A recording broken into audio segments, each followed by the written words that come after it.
Hola, buenas noches. ¿Cómo están, amigos? Nuevamente estamos aquí para traerles un tema muy interesante en relación a que cuidemos. Vemos Facebook y dicen cuiden los gatitos, cuiden los perritos negros, los blancos, porque pues desafortunadamente existen muchas prácticas en la que algunas personas que realizan ciertos actos mágicos pues sacrifican animales. Hoy vamos a hablar precisamente de eso, de todo lo referente a este tema. Así pues, vamos a empezar con este programa que es referente a la magia. ¿Sí? Primeramente vamos a hablar en su conjunto todo esto que se le llama brujería, que tiene que ver con brujas, brujos, magos, chamanes, y vaya un sinfín de cosas. No voy a hablar en sí de las personas, sino vamos a hablar de los tipos de magias que existen o que a lo largo de la historia se han hecho y realizado, pero también vamos a hablar un poco de la historia bíblica, porque también ahí se hace referencia a este tipo de prácticas y por qué la Biblia de alguna manera bueno, no la Biblia exactamente, Dios la condena, o sea, a él no le gusta. Pero vamos a empezar desde los inicios de nuestra vida humana. Se tiene conocimiento y se cree que antes de Eva existió otra Eva. Eso dicen algunos libros apócrifos, no viene en la Biblia, esto que les estoy contando. Se supone que hace mucho tiempo existió otra Eva a la que le llamaban Lilith. Esta mujer o este ser que muchos consideran que era un ser rebelde y fue la primera Eva que no se sometió a Adán, tomando en cuenta que fue hecha de la misma forma que Adán, entonces ella no tenía por qué someterse. Esta mujer se convirtió o fue tomada por un demonio. En realidad no se tiene bien contemplado. Muchos dicen que ella es un demonio y que se comía a sus propios hijos y que hacía un sinfín de cosas, y que ella juró que de alguna manera iba a perder a todos los seres humanos, que se me hace muy parecido a lo que también en su momento el ángel más bello, el brazo derecho de Dios, también prometió, ¿no? Cuando Dios lo lanza del cielo por haberlo traicionado, por haber dudado, por haber no querido que Dios amara más al hombre o a los seres humanos que a los ángeles, ¿no? Él decía, ¿cómo es posible que pueda amar Dios a un ser tan simple, tan burdo, y no puedes amar a los ángeles que te estamos adorando todo el tiempo? Entonces Dios no entendió esa actitud de Lucifer y lo lanza aquí a la tierra o lo lanza al infierno, ¿no? Y de alguna manera pues aquí hay dos personajes que juran perder al ser humano, perderlo a través de la mentira, del engaño. Entonces, a través de mucho tiempo se cree que estos dos personajes, primeramente el demonio, pues ha querido perder al ser humano y ha buscado alternativas y alternativas para poder lograrlo. Para decirle tanto al ser humano, ya ves, tu Dios no es tan poderoso, y para decirle a Dios, ya ves, tus humanos no son tan leales. Entonces, se han creado a lo largo de mucho tiempo estas prácticas en las que de alguna manera el hombre las realiza por el afán de tener el poder de conocer, el control, ¿sí? Entonces empezamos con este tema desde este punto de vista, porque quiero que ustedes vayan conociendo cómo se va hilando una con otra, cómo no se relacionan, pero sí se contraponen, y tengamos un punto de vista de reflexión sobre este tipo de prácticas. Se dice que la brujería es un acto que realizan las brujas o los brujos con el afán de modificar algo que ya está establecido y de cambiarlo a como de lugar, hacer una modificación o la modificación de conducta de otra persona, tener el control de otra persona o hacer que esa persona tenga o deje de tener o haga o deje de hacer algo que se someta a la voluntad del brujo o de la bruja o de la persona que está pidiendo ese embrujo. Entonces aquí empezamos a hablar ya de la manipulación tanto del alma, de la mente, de todo esto, ¿no? Y se dice que esto de la brujería no es de ahorita, existe de hace muchos años, desde la prehistoria, desde hace mucho tiempo atrás. Ahora bien, existen prácticas que tal vez no sean exactamente actos de brujería como tal. Y por eso hoy quiero hacer este programa para que vayamos entendiendo un poco y a veces decimos, bueno, ¿en dónde termina una cosa y dónde empieza la otra? Los brujos comúnmente se tenía la idea o se tiene la idea que para poder practicar, para poder tener poderes, tenían que hacer un pacto con el demonio, ¿no? Un pacto con un ser oscuro o un dios o una deidad, ¿sí? Y con esto, pues estos seres brujos pues tenían poder para poder hacer muchas cosas. No olvidemos que el bien, así como existe el bien, yo creo mucho en el bien, pues también existe el mal. Y no dudo de que también este personaje, el que les digo, el demonio, pues dote de algunas cosas a estas personas o estos brujos para que ellos sientan que son parte de él, pero él los engaña simple y sencillamente y su final pues va a ser espantoso, va a ser horrible. Entonces tenemos en cuenta que este tipo de prácticas pues busca someter a la persona, ¿sí? Existen muchos tipos de brujerías. Existen los hechizos, los encantamientos, incluso las cuestiones chamánicas. Miren, por ejemplo, ya bueno, el hechizo es parte de una brujería en la que tú puedes utilizar un objeto, no sé, algún amuleto o algún ritual, pero no necesariamente tienes que ser tu bruja o brujo, ¿sí? Lo puede hacer cualquier persona, ¿sí? Es un hechizo, un ritual que se realiza para poder cambiar el rumbo de tu vida, ¿no? Pues si tú dices, ay, pues es que pues yo no soy atractivo y voy a ser atractivo, ¿no? Entonces empiezas a hacer un montón de conjuros y que te bañas y que en la luna y que esto y que le pones aquello y de alguna manera estás tratando de cambiar algo que tú crees que va a hacer una modificación en ti, ¿sí? Pero hay algo curioso. Buscando, investigando, se dice que el hechizo tiene como principal elemento la palabra. El hechizo cuenta con una palabra. Tienes que decir palabras, digámosle así, mágicas. Y otra cosa importante, debes creer que lo que tú estás haciendo va a funcionar. Digámosle tener fe. ¿Ven cómo va ligado? Bueno, les voy a decir por qué. Si tú te vas al libro máximo de nosotros, los que somos cristianos o leemos la Biblia o que profesamos una religión con respecto a nuestro Dios, Cristo, muchas veces ahí se repite que el poder de la palabra es muy fuerte. Incluso Dios, antes de ser, de crear el mundo, Dios era simplemente una palabra. De hecho, Jesús, dicen que Jesús era el verbo, era la palabra, y la palabra se hizo hombre. Entonces la palabra tiene mucho poder y también el mal lo utiliza, pero lo utiliza para mal o lo utiliza para este tipo de rituales que tú crees que te van a funcionar, pero porque tú debes de tener fe sobre esto. En realidad, pues estás haciendo uso y dándole poder con tu palabra, ¿sí? Algo que no te la dio el diablo, te la dio Dios. Esa palabra te la dio Dios para que tú puedas cambiar tu vida, pero depende de ti. Desafortunadamente nos vamos a este tipo de prácticas por nuestra autoestima, porque no creemos y porque mucha gente necesita eso, un amuleto, alguien que le diga, tienes que hacer esto para que funcione. Y pues lo haces porque consideras que al hacerlo ya va a pasar y empiezan a cambiar las cosas, pero en realidad eres tú el que está cambiando, el que la está cambiando. Ahora, someter a otra persona, pues bueno, el hechizo pues supuestamente puede ser como un objeto, puedes hechizar algunas cosas, pero en realidad no se sabe si funciona.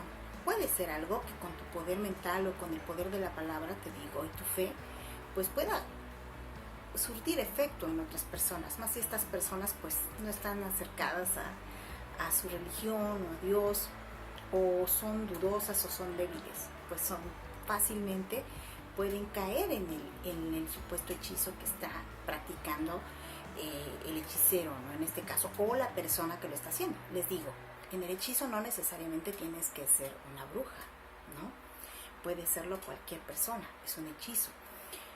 Ahora bien, si ustedes se dan cuenta en estos términos de que es importante la palabra, decir un ritual y decirlo con fe, es algo que pues te pone a pensar.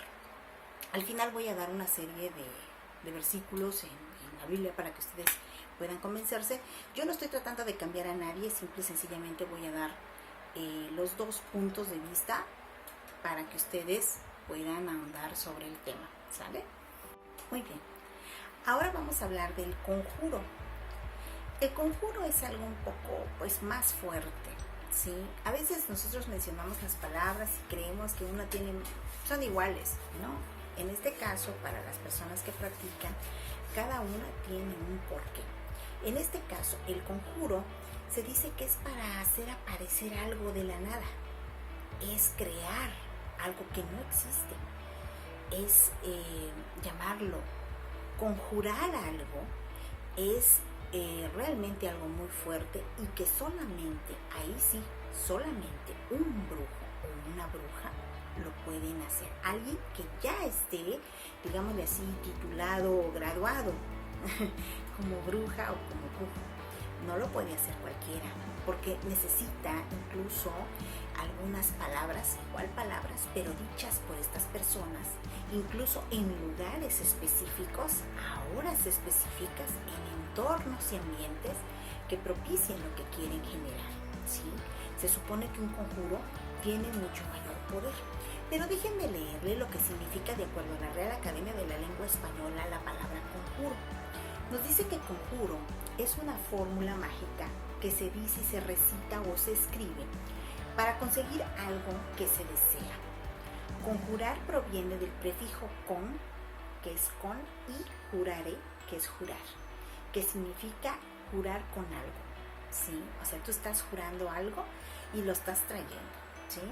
Entonces se refería antes el conjuro como a convocar a un espíritu maligno vinculado o un demonio.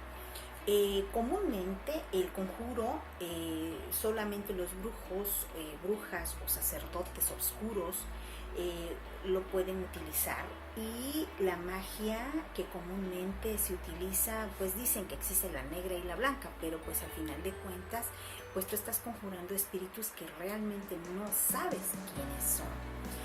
Acuérdate que esto se creó de alguna manera para engañar al ser humano, ¿de acuerdo? Aquella historia que te comenté de Lilith y de el demonio Lucifer, ¿se acuerdas? Entonces, de alguna manera ellos están cumpliendo su cometido, están engañando y están perdiendo al ser humano bajo estos esquemas, que a lo mejor pues algunas personas que las practican, o muchos de ellos, pues consideran hacerlo para hacer un beneficio a alguien, para curar, para no sé, para que puedan utilizarlo. Pero ahorita vamos a entrar también en esa parte que es otro tipo de magia, pero el conjuro en sí tiene un poder muy fuerte y puede hacer un cambio y aparecer algo en la forma de cómo lo vayas a repetir. Dice que un conjuro se puede formar mediante palabras mágicas o frases en cualquier idioma. Se tiene la creencia que pueden ser más poderosos si se realiza en latín o griego o egipcio, ¿no? ¿Por qué? Bueno, en aquella época, más que nada en Egipto, se practicaba mucho este tipo de magia. Y ahí vamos a entrar también a otro tema muy interesante. En Egipto, quienes asesoraban a los reyes eran brujos, eran sacerdotes, pero que hacían este tipo de magias. ¿Recuerdan ustedes la historia de Moisés y que Dios le pide rescatar a su pueblo? Y Dios realiza una serie de actos a través de Moisés a fin de que su pueblo pueda ser liberado. Incluso muchas veces Dios repite: le voy a endurecer el corazón al faraón para que yo pueda mostrarle a mi pueblo mi poder. Y es de esta manera como Dios demuestra que Él tiene mucho, bueno, Él no tiene mucho más poder, Él es Dios, Él es el dueño de todo poder. Entonces, de alguna manera, pues los brujos del faraón no podían combatir con Él, porque Él es Dios. Entonces Él se los demostró haciéndoles ver que Él tenía el dominio de las aguas, de las plagas, de las enfermedades y al final incluso de la muerte, y escogiendo incluso a los primogénitos. Cuando salen de Egipto, toda su gente, pues ellos iban así como espantadísimos, porque Dios tenía mucho más poder que cualquiera de esos brujos que asesoraban a ese rey al que ellos pues de alguna manera servían como esclavos. Pero ahí no paró el asunto. Él quería demostrar más allá el poder que tenía para que su pueblo tuviera fe y tuviera confianza, porque ellos venían de muchos años de adorar dioses de oro y dioses que se plantaban de forma física, y él eso lo ponía triste. De esta manera, cuando salen, pues primeramente muestra su poder con el fuego y pone 2 columnas de fuego para que no pudieran pasar. Y el gran magno situación fue la de abrir el mar y que cruzaran para que pudieran salvarse de las huestes del faraón. Entonces, si ustedes se dan cuenta, Dios estaba demostrándolo porque precisamente ellos estaban sometidos en este tipo de prácticas de conjuros, de brujos, de hechicería. Habían tenido muchas prácticas dentro de este país o de este lugar en donde ellos se desempeñaban como esclavos, y pues de alguna manera eran sometidos bajo el influjo o la creencia, y a veces estos hábitos son muy fuertes, tanto así que aun cuando habían visto todo lo que hacía Dios por ellos, ver que se abrió un mar frente a ti, yo creo que ha de haber sido imponente, pues aún así ellos más adelante ponen en duda pues no la existencia de Dios, pero sí ponen en duda y reclaman a Dios muchas veces, y eso a veces es un acto que tú dices: qué injusto, ¿cómo podían ser estos? Pero es que en realidad este pueblo venía con costumbres y Él les demuestra y les enseña el camino correcto. También te enseña que tú no debes utilizar estas prácticas, pero que pues puedes verlas muy fáciles para hacerlas, para facilitar o la solución de un problema, pero también debes entender que a la larga lo único que te puede ayudar pues es Dios, ¿no? El máximo, el dueño de todo ser, de toda energía, el dueño de todo el universo, pues es Él lo creó, Él nos creó, y en un instante nos puede desaparecer. Ya lo estamos viendo actualmente con esto de la pandemia. Entonces, esta parte de la magia, el conjuro, pues era parte de esto que hacían ellos. Por eso aquí habla de que los conjuros comúnmente se hacen en latín, en griego, en egipcio. Era lo más fuerte, porque es en donde se practicaba mayormente este tipo de encantamiento o este tipo de práctica, y lo hacían sacerdotes negros o sacerdotes que tenía el faraón para curar, para asesorarlo, para que le adivinara el futuro, para que le dijeran los sueños, para que, bueno, una serie de sucesos. Y pues bueno, de alguna manera, pues Dios demuestra su grandeza. Hizo una excelente estrategia Dios para poder rescatar a su pueblo. Ya hablamos de lo que es un conjuro, lo que es un hechizo, y ahora vamos a hablar de lo que es un encantamiento. Un encantamiento es muy parecido a los otros, nada más que un encantamiento, como su nombre lo indica, cantamiento, que viene de cantare, encantamiento, que significa con el canto o invitando al canto, invitación por medio del canto.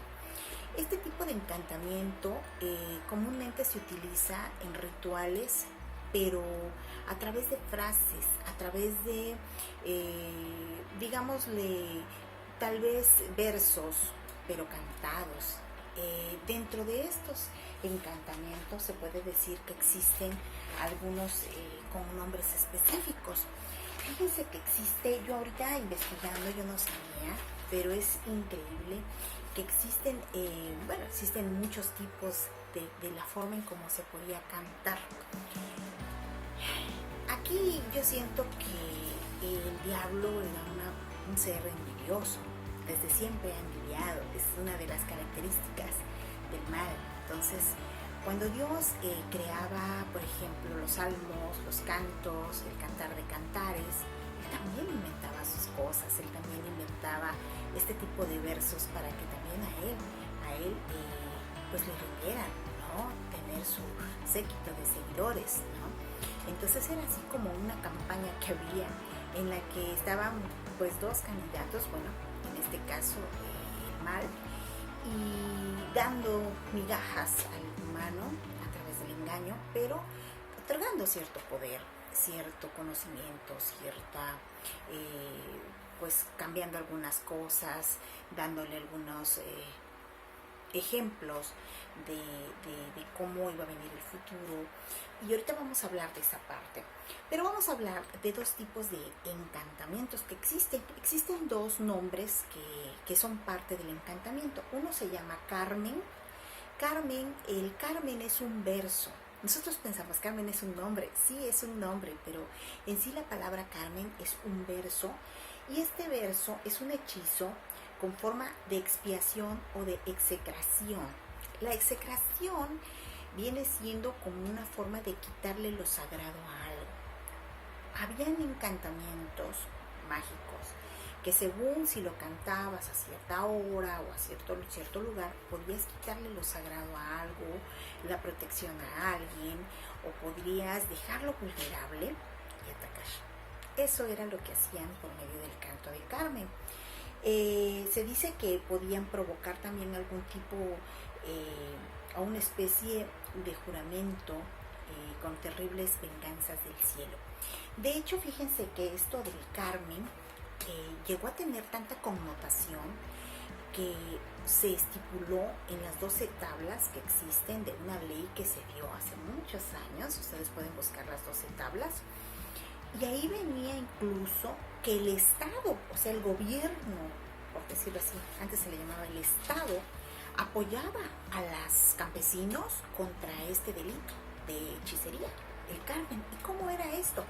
Bueno, porque llegaban las personas y decían, no, es que yo tuve mala cosecha porque él me lanzó un Carmen y este Carmen hizo que mi cosecha exitosa se le fuera a él y por eso él tuvo éxito y su cosecha fuera mejor que la mía y la mía se perdiera. Entonces se tenía que demostrar, imagínense, se tenía que demostrar que efectivamente había existido este hechizo. ¿Cómo lo hacían? Bueno, pues iban a donde estaban las dos personas que sembraban. De hecho hay un caso en donde se fueron a un rancho donde una persona culpa al otro de que le había robado por medio del hechizo del Carmen su cosecha. Y entonces ven al que había perdido y ven a los que ayudaban en la tierra y estaban todos mal alimentados, sus barretas estaban viejas, su tierra no estaba fértil, estaba toda seca, no estaba tratada.